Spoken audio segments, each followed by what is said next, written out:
শুভ সকাল। আজ ২রা শ্রাবণ ১৪৩৩, ইংরাজি ১৯শে জুলাই ২০২৬।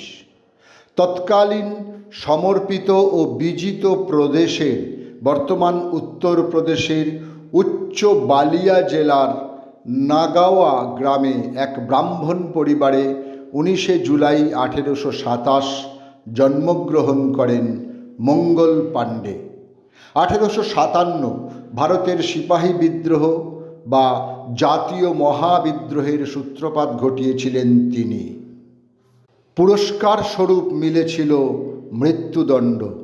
তবে ১৯৪৭ সালে ভারত স্বাধীন হলেও ১৯৪৮ সালে ভারত সরকার তাঁর স্মরণে ডাকটিকিট জারি করেছিল।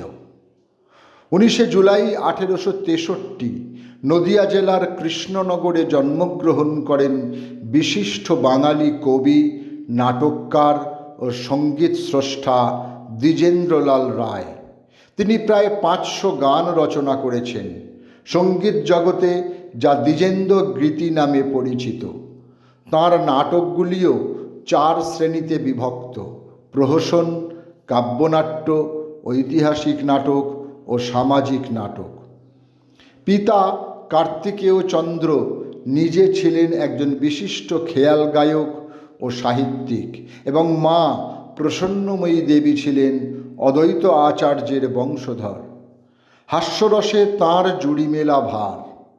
স্ত্রীর চেয়ে কুমির ভালো বলেন সর্বশাস্ত্রী, ধরলে কুমির ছাড়ে বরং ধরলে ছাড়ে না স্ত্রী। সোভিয়েত কবি, নাটককার, শিল্পী ও মঞ্চ চলচ্চিত্র অভিনেতা ভ্লাদিমির মায়াকোভস্কির আজকের দিনে দক্ষিণ জর্জিয়ার বাগদাদে জন্মগ্রহণ করেন। সময়টা ১৮৯৩। তিনি ছিলেন রুশ বিপ্লবের অন্যতম পথিকৃৎ। ওভারকোট আর হ্যাট মাথায় দীর্ঘদেহী মানুষটি পুঁজিবাদী সমাজের শোষণ আর মানুষে মানুষে অসাম্যের কথা বলেছেন। বনফুল ছদ্মনামে যিনি অধিক পরিচিত, সেই বলাইচাঁদ মুখোপাধ্যায়ের আজ জন্মদিন। সময়টা ১৮৯৯। ১৮৯৯ সালে আজকের দিনে পূর্ণিয়ার মণিহারি গ্রামে তিনি জন্মগ্রহণ করেন। কৈশোর বয়স থেকেই তিনি লেখালেখি শুরু করেন এবং শিক্ষকদের কাছ থেকে লুকোতে বনফুল ছদ্মনামের আশ্রয় নেয়। তাঁর লেখায় মানব জীবনের নানান সূক্ষ্মাতিসূক্ষ্ম অনুভূতিগুলি প্রকাশ পায়। সময়টা ১৯০০। আজকের দিনে অধুনা বাংলাদেশের নেত্রকোনা জেলার মোহনগঞ্জ উপজেলার বাহাম নামক গ্রামে জন্মগ্রহণ করেন শৈলজারঞ্জন মজুমদার। পিতা রমণীকিশোর দত্ত মজুমদার, মাতা সরলা সুন্দরী।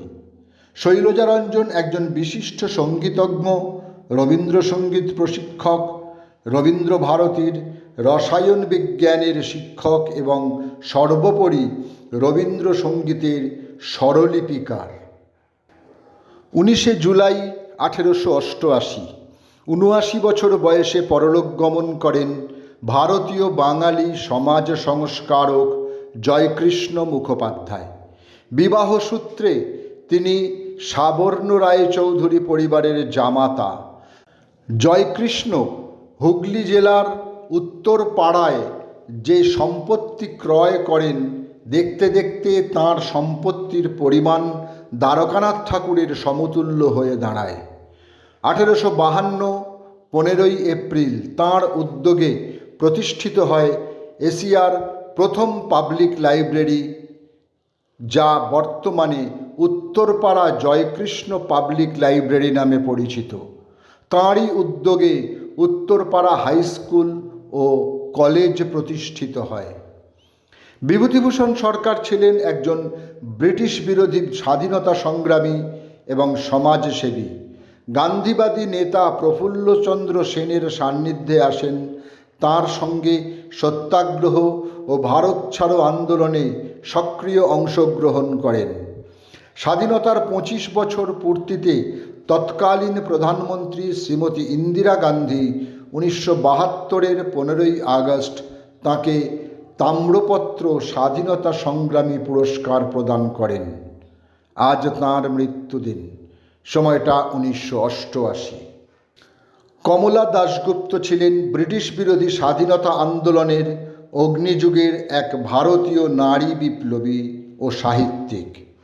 বিপ্লবী দীনেশ মজুমদারের কাছে লাঠি খেলা শেখেন। বহুবার তিনি কারাবন্দী হন। আজ তাঁর মৃত্যুদিন, 19শে জুলাই 2000।